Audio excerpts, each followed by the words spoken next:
Just to let you know, this episode discusses alcoholism and domestic violence.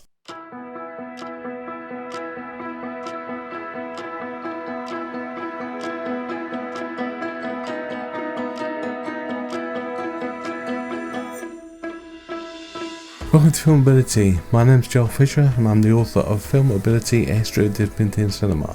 This week's film is My Left Foot, the Oscar-winning biopic of Christy Brown, the Irish poet, painter and author who was also born with cerebral palsy. My Left Foot is directed by Jim Sheridan, a director best known for films such as In the Name of the Father and The Boxer, both starring Daniel Day-Lewis, and he also went on to direct movies such as In America with Paddy Considine, Samantha Watson and Damon Honzu, Brothers with Jake Gyllenhaal, Tobey Maguire and Natalie Portman, and the 50 Cent vehicle Get Rich or Die Trying. The screenplay is co-written by Jim Sheridan and Shane Connaughton and based on Christy Brown's autobiography, from which the title of the film gets its name. The film was also scored by legendary composer Elmer Bernstein, known for such film scores as The Magnificent Seven, To Kill a Mockingbird and The Great Escape. Applauded as a groundbreaking performance, Daniel Day-Lewis's reputation soon cemented him as one of the best actors of his generation. Although over the years Day-Lewis would retire, but when he returned it would feel like an event. Films such as Gangs of New York, There Will Be Blood and Lincoln are some of the few exceptions that encouraged him to get back into front of the camera, and considering he was behind it, who could blame him? So with all that said, let's get on with the synopsis of the film. As always, I will be adding my own thoughts on disability along the way, and if you haven't seen the film yet, you can do so because I will be spoiling everything. If you're in the UK, you can find it on ITVX for free, and you can rent or buy it everywhere else on any other platform. Okay, so let's get on with it.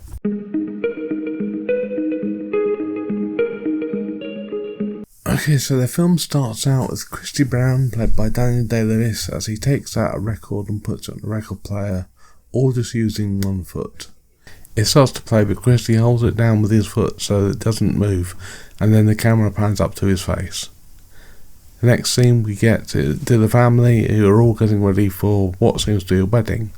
Christy's mum, played by Brenda Fricker, is all dressed up too. A man comes to show them inside, and Christy's mum wheels him into the building. Christy then gets handed over to Mary, played by Ruth McCabe, who takes hold of Christy's chair and wheels him into the other room.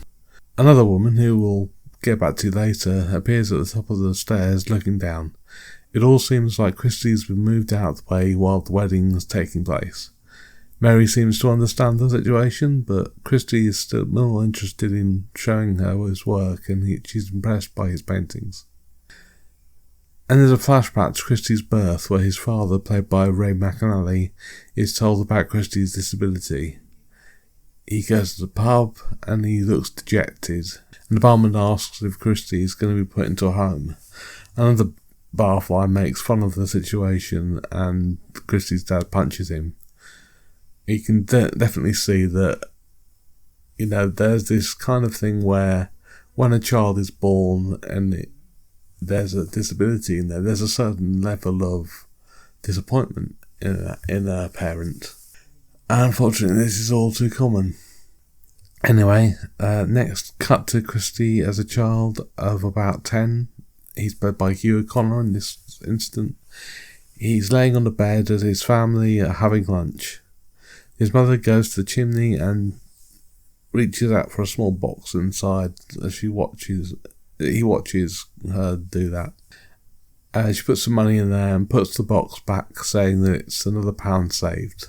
The next thing we see Christy being taken upstairs by his mother. She's put him over her shoulder and she's struggling up the stairs.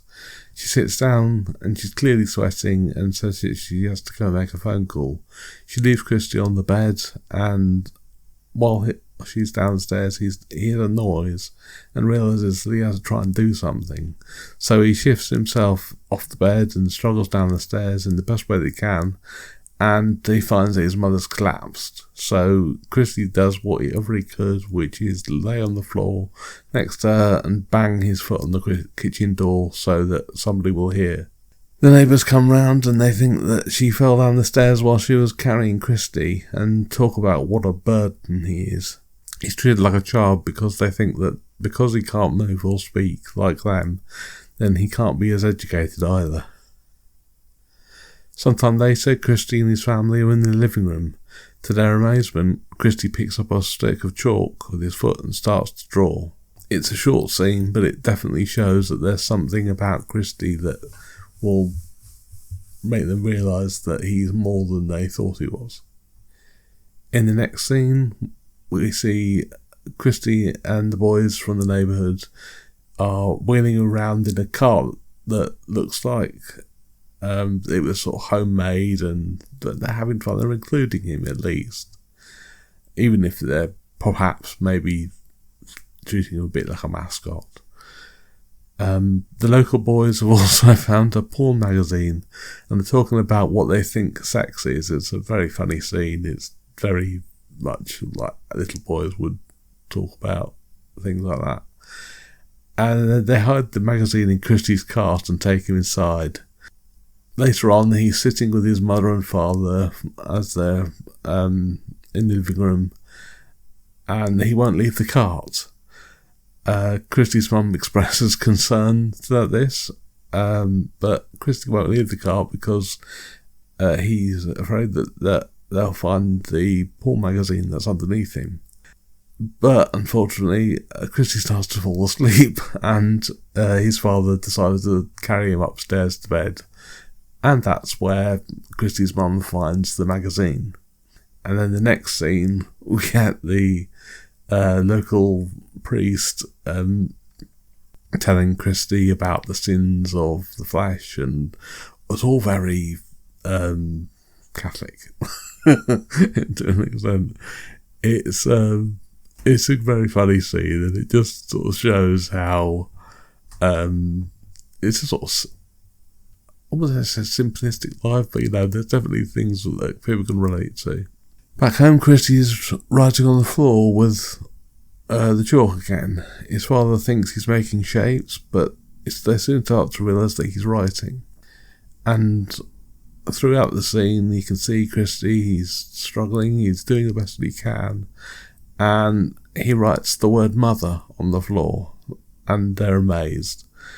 Christy's father picks him up and puts him over his shoulder and takes him to the pub, declaring that his son is a genius, which basically tells the audience that Christy's father has come to accept him for who he is. In the future, Nurse Mary is reading Christy's book about his work. The woman from before comes in asking if Christy's okay. His nurse turns the book around on one of the paintings that he's done, and it shows the word hell, implying that Christy believes that his life with cerebral palsy is not how it should be as it isn't for everybody else, and that he can feel trapped. That's understandable to an extent, and also very honest. Back in Christy's home, Christy's an adult now, and it's his birthday. They encourage him to blow out the candles, and he just puts his mouth over the last one to stop the flame. Outside, he's playing football with his friends, or rather, he's in goal, lying on the floor, and stops the ball with his head. Then two of his friends hold him up so that he can try to kick the ball, but they realise that he can't do that. So they lie him on the floor, put the ball near his feet, and he kicks out his foot, and he gets it past one of his teammates. At another house, later on, Christy and his friends are playing Spin the Bottle, and it lands on Christy. The girls aren't really sure about this because although they include Christy and he's part of their group, he is still seen as different and disabled, and they don't really see him as a proper man, proper teenager boy. But after a bit of hesitation, one of the girls goes over to kiss Christy anyway, and all of his friends cheer him on, and they take him out of the room in his cart. Later, he's in the bedroom, and he sees a couple kissing outside of his window, the indication being that he would want to find love for himself, and he's starting to paint a picture of the couple that are kissing. The camera pans out, and the audience realises that he's surrounded by his friends and the women that they've coupled up with, leaving him among them. basically Christy is alone in amongst a group of people who have found each other and are basically treating each other lovingly, romantically, and in the way that Christy doesn't think he'll ever get. And this is a very common trait with portrayals of disability, and particularly biopics that focus more on romantic relationships rather than the subject's achievements. In the kitchen, Christy's father has come home with a lot of money. It's severance for his redundancy, but the family still aren't sure how they're going to make ends meet. Then the audience are shown a girl who finds Christy's painting of the couple he did earlier, with some romantic words underneath. She realises that the picture's for her and that it's from Christy, and she goes to Christy's house. Christy comes out of the stairs, and she asks him if he painted it, and he says he did, and then she hands it back and apologises. He's been rejected. Again, this is the thing that, I mean, it's sort of emphasised in the movie, but also it perhaps shouldn't be in a way, because although this is an honest depiction of how a disabled person might be treated when they are growing up and they're trying to find a romantic interest, rejection is part of the course. And although it is a thing that does happen, if you do put it in a movie and it makes the whole movie about how a disabled person can't find love, then that sets up a barrier and it shows the audience that this is the only way that it can be for someone like Christy. Back in the kitchen, the family are having dinner, but Christy's brother is reluctant to eat. His father finally tells him to eat, but Christy starts making jokes under his breath because he doesn't think that his father is doing the right thing, and he's a bit too dominating. And his siblings are just cracking up, and his dad gets angry at him. So Christy's in his bedroom, and he's not sleeping, and his mother comes in and reassures him that he will have a place of his own one day. And this sort of reaffirms the idea that Christy is growing up. He wants intimacy, but he wants privacy. He just wants to be seen as a man. He just wants to have that acknowledgement that he has the disability, but he's also a fully fledged human being. However, Christy's restless in bed, and he's trying to think about everything because he's been told that their family are struggling, they're not rich, there's a lot of them in the house as well, and that they're having trouble making ends meet, and particularly because it's so cold at that time of year.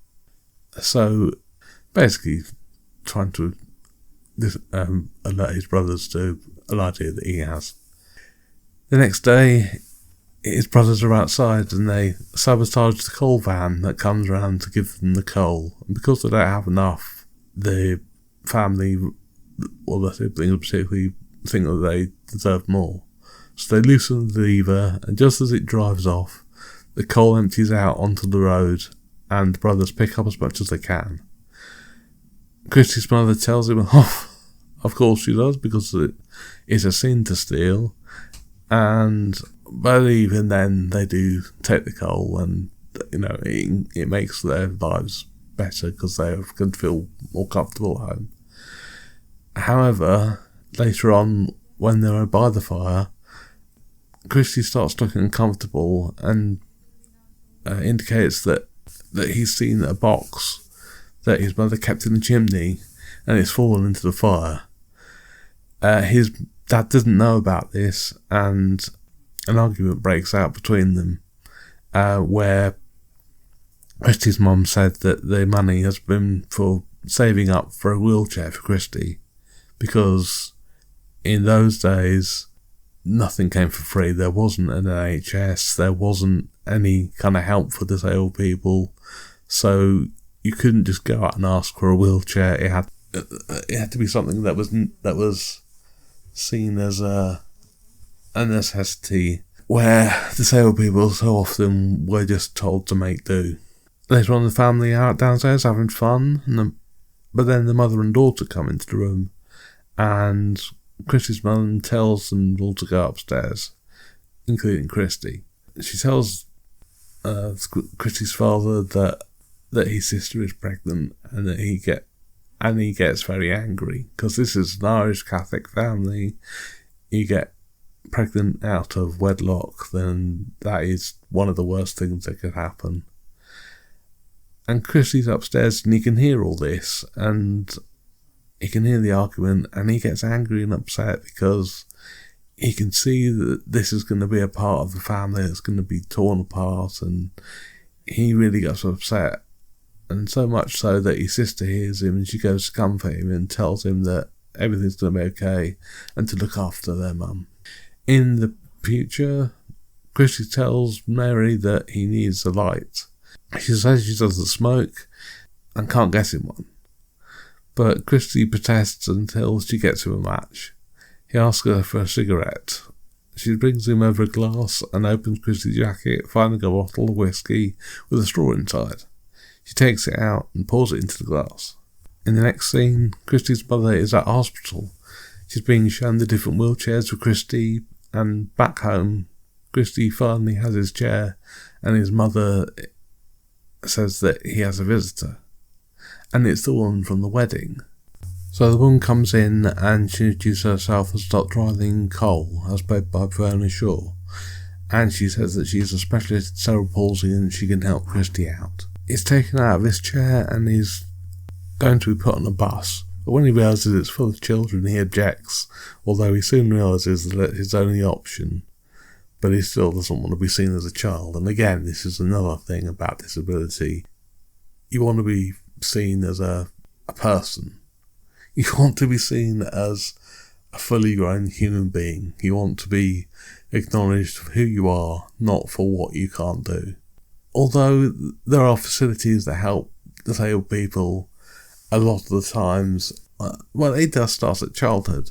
So there are times where, because there aren't many of a particular person, maybe, for example, like Christy's an adult now, he wants to be treated like an adult, and being surrounded by children just infantilizes him even further than his neighbours had done before. So later on, he's in the care facility, he's been given physiotherapy, but he feels uncomfortable and tells the doctor that he wants to go home. At home, Dr. Cole comes to see Christy, but he tells her to fuck off. And she says without a beat that with speech therapy, she could teach him to say it much more clearly. He unlocks the door with his foot and she begins the therapy. A montage of different speech therapy techniques go on while Christy's mother watches. In Christy's bedroom, he's hiding under the covers when Dr. Cole comes in. She brings in a copy of Hamlet and leaves it with him, telling him that he wishes that he would stop feeling sorry for himself. It seems that although the therapy has been going well, it's not enough for Christy, and that he needs to basically understand that it's going to take a while to get to where he wants to be. They continue with the therapy, and Christy reads the book out loud, and his father is repeating it downstairs. His mother says that she's worried about Christy's feelings because she's starting to realise that Christy might have feelings for Dr. Cole, and thinks that he might get hurt. But his father says that he's proud of his progress. So it's a sort of, you can progress in your therapy, but also he's growing closer. He's growing closer to Dr. Cole. She's the only woman that's ever given him any kind of attention for any long period of time. So you can definitely see this is how it's going to happen. Christy hides a painting under the bed that he's done of Dr. Cole, and she comes in and says that she's arranged an exhibition for his work, because she's very much seeing him as a person now, and not just somebody she can work on to make a better person, like so many doctors do. His parents again are downstairs listening to the therapy, and his mother says that she's not sure about the change because she always understood Christy, but she thinks it may be too much too quickly and that it might hurt him in the end. In his bedroom, though, Christy is with Dr. Cole, and he tells her that he likes her, and she says that she likes him too. But it's clear that it's in a different way than he wants, although perhaps not very clear to Christy. At his exhibition, a man called Peter, played by Adrian Dunbar, is unveiling his work and says that Christy shouldn't be seen as a great crippled painter, but just as a great painter. And so Christy's later then seen making jokes and hanging around with the people at the exhibition, and his mother says to him that she was going to go home, that she's going to see him later. Later on, Christy and Dr. Cole and other people from the exhibition are at a restaurant.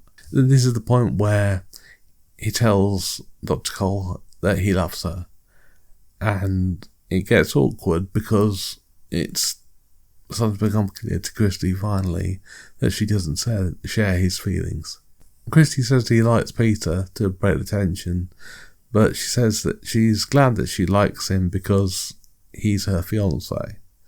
And that's when Christy kicks off. He's feeling betrayed and led on, and he makes a fuss. He gets angrier and angrier, calling for more whiskey, and Dr. Cole tells him to calm down, and he says that she's not his mother. You can see there's definitely a parallel going on here, because he's getting the attention that he thinks he wants from a woman, but there's also this caring, nurturing part that he does get from his mother, but it might lead to something else if it's with a woman that he doesn't know. He's shouting at Dr. Cole, mouthing off at everybody else at the table and drinking more. Honestly, this is a great scene. It's funny, it's a bit heartbreaking. But honestly, if you were in that situation yourself and you thought the person you had feelings for could share feelings for you, there's a chance that you kick off as well, if it didn't go the way that you expected it. Christy gets worse and he starts banging his head on the table, and Peter even tries to get hold of Christy's chair and take him away. It's a tense scene, but it's arguably one of the best in the film. Later on, Christy's at home and he's writing on a pad. It says all is nothing, therefore nothing must end.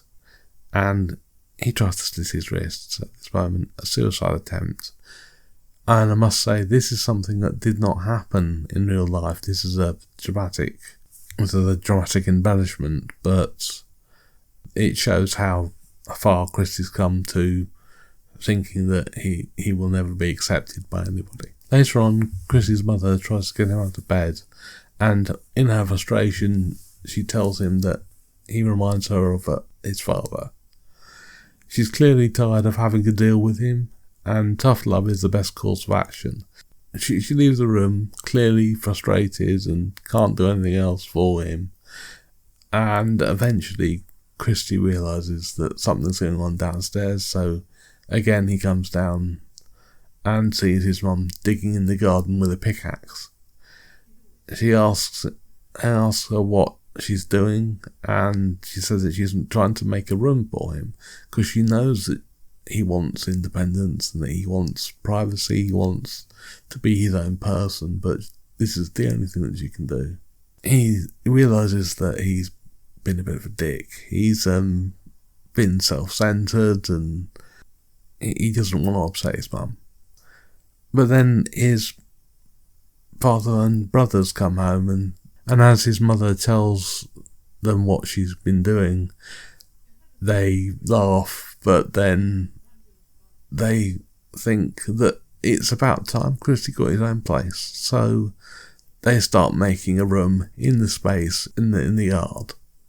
And it's a great little scene. You see Christy's dad and his brothers, that they're clearly builders, they're capable of doing this, so the bricks come building up in the window, and it becomes a place for Christy, and it's a family working together to make life better for Christy.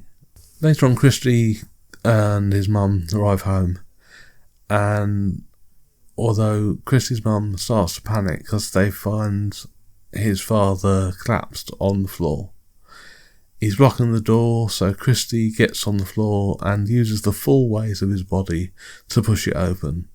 And it's very clear that Christy's father has passed away.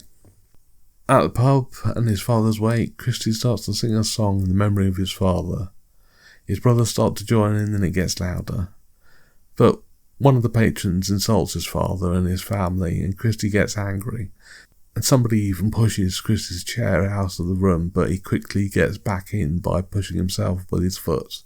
And a fight breaks out between the brothers and the rest of the bar. In the future, Christy's having a drink with the aid of Mary, and he asks her if she has a boyfriend. She says she does, and he asks her if she's in love. Is it serious? That kind of thing. And asks her if she wants to have a drink as well. Mary picks up the book and she's going through it all, and she sees the painting that he did of Dr. Cole and says that she's very pretty. But he says that she thinks that she's prettier than the painting that he did. Back home, Christy's mother is shown the money that Christy's made and that it's for her. Later, Christy's mum says that she has a visitor and then it's Dr. Cole. She wants to ask him a favour. She wants him to come to a public gathering to talk about his work. And he's clearly forgiven her, and he agrees. He's come a long way. He's understood that he shouldn't get upset about being rejected, and that he's more confident of himself as an adult now. So back at the event with Mary, Christy's flirting with her now properly, and he asks her out. He asks her again if she loves her boyfriend, and then the audience starts to realise that this isn't a wedding, this is an event for Christy Brown, and that Dr. Cole has arranged it so that he could be speaking at the event about his work and his life. And just before he goes in, Christy says that Mary's afraid to go out with him, and he's very persistent. But he does manage to get a sort of level of charming and rather than pesty. It's a nice persistence, it's not unwanted. But, Mary brushes him off and wheels him to the front of the stage where the audience are applauding enthusiastically. He does a speech and Mary comes out and Christy asks his mum to give him a flower from the bouquet that she has. His family want him to come home in the car with them, but he says he'll be alright where he is, and they'll see him later. His brother tells him to take it easy, to which Christy responds, "You take it easy." There's good banter between them, and you can tell that the family treat him more like an adult than perhaps other people do. And the man who ran the event comes out and tells Christy that he hopes he will see him again. Then Mary comes to see him, and he's sitting in his chair and by a tree, and she brings a bottle of wine with her, and they do a toast to Dublin. And the text also reads that they got married in 1972, and that's the end of the movie. Although, as I will say later, this is a somewhat prettier version of how Christy's life turned out. And up next, I'll be talking a bit more about Christy Brown's real life, because the biopic does depict his life in a bit more of a rose-tinted way than it actually was.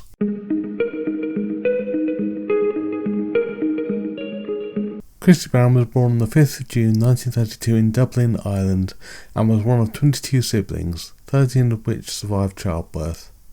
In the movie, there are 2 brothers and a sister, supposedly to narrow down the main cast, but also to ensure that the movie doesn't feel too cluttered. While he was a teenager, a social worker brought Christy books and painting material after he was expressing interest in art and literature. Although he didn't attend school like his siblings, Christy did go to St Brendan's School, Cuddick, where he met Robert Collis, who was an author himself. Collis recognised Christy's potential and through his connections helped Christy to publish his autobiography, also called My Left Foot. Christy Brown didn't actually meet anybody called Dr. Eileen Cole, although it wouldn't have been a stretch to say that he would have known and had friendships with the doctors that he met at St Brendan's. After reading his autobiography, an American woman named Beth Moore wrote to Christy Brown, and he wrote back, starting a long correspondence. In 1960, he even travelled to America, where he met Beth, and they met again in 1965, where they began an affair. And during their time together, Beth helped Christy to write his second book, and perhaps one considered to be greater than My Left Foot, called Down All the Days, which he also dedicated to Beth. Time went on, and Christy and Beth had planned to marry, with Beth even informing her husband that she was planning to leave him to be with Christy.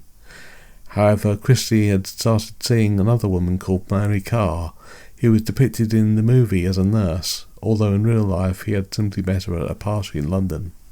As the film states at the end, Christy and Mary did marry in 1972, and after moving from Dublin to Somerset, Christy was able to finish his third book entitled The Shadow on Summer in 1974, which was about his affair with Beth Moore.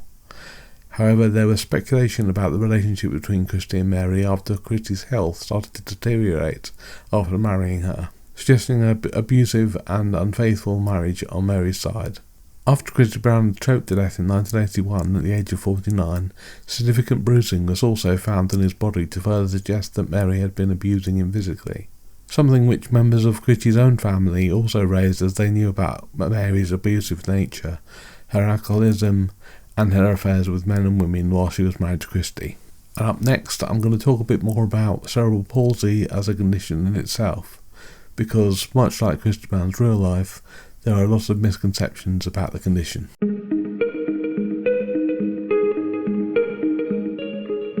There are many misconceptions that people have about cerebral palsy, and I thought I'd take the time to explain how these misconceptions are not true. Firstly, there's a misconception that the cerebral palsy is a condition that has all the same symptoms. This is probably down to depictions as in My Left Foot, where it shows somebody with cerebral palsy who is seen as having very limited movement and speech. In reality, cerebral palsy is a condition that can have a wide range of symptoms. There could be somebody like Christy Brown who is seen as not being able to walk or speak in a way that non-disabled people can. But cerebral palsy can also affect people in minor ways, such as not being able to use one of their arms properly. As also touched upon in My Left Foot, there is a misconception that cerebral palsy can affect intelligence. Because if a person can't speak as well as they do, then there must be something wrong with them intellectually.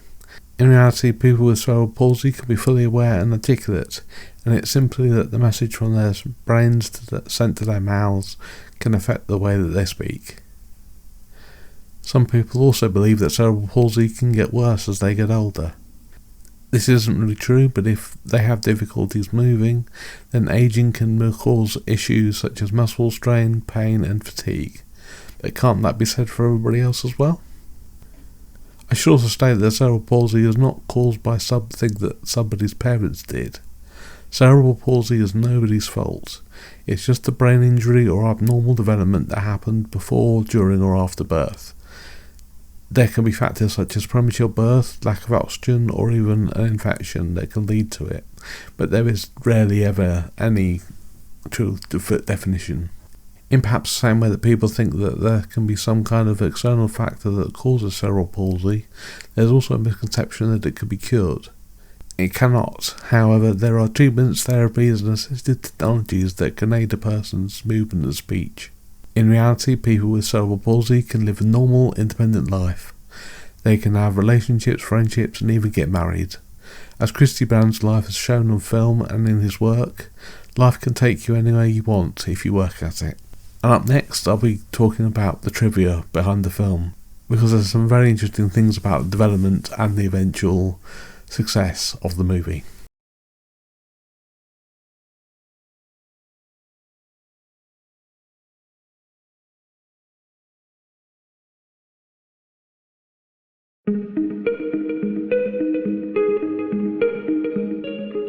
Okay, so there are quite a few things that are interesting about the making of My Left Foot, so I thought I'd make sure that people know about them, because I'm sure that there are people out there who are really interested in trivia.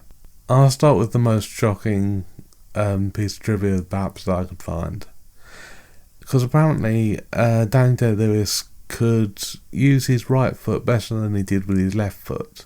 So whenever you see Daniel Day-Lewis in the movie using his left foot, it's shot in a mirror, so to reverse the image. You think that if you're going to cast somebody, they'd be able to use their left foot, but they may do. And Daniel Day-Lewis won the Oscar for it, so no harm done. And according to the making of My Left Foot segment on the special edition DVD, so Daniel Day-Lewis broke 2 ribs during filming from assuming the hunched over position in his wheelchair for weeks of filming. He would refuse to come out of his character, and on the visits to the set canteen, other people would have to help him with his food. And on one visit, an English agent he had actually took off after Daniel Day-Lewis refused to come out of character to talk to him. Also, despite the fact that his method acting was applauded by many people, the film crew and the technicians weren't too happy about it, because they had to wheel him around while they were not filming, and it just felt like they were going out of their way to do something where an actor could have very easily just got out of his chair. And composer Elmer Bernstein first met producer Noel Pearson when he visited Dublin in 1968, where Bernstein was scoring Where's Jack, a film from 1969. They soon became firm friends and apparently encountered Christy Brown in a Dublin pub. Pearson told him of his plans to make a biopic about Christy Brown's life, and Bernstein promised that if he ever got to make it, he would compose a soundtrack for free, and over 20 years later he fulfilled that promise. Judi Dench was also cast as Mrs. Brown originally, but she had to back out when the National Theatre production of Antony and Cleopatra was rescheduled. However, Brenda Fricker then went on to play the role, and she won Best Actress at the Oscars for it. And she was the only nominee in her category that was from a film that was nominated for Best Picture that year. And in real life, she is only 12 years older than Daniel Day-Lewis.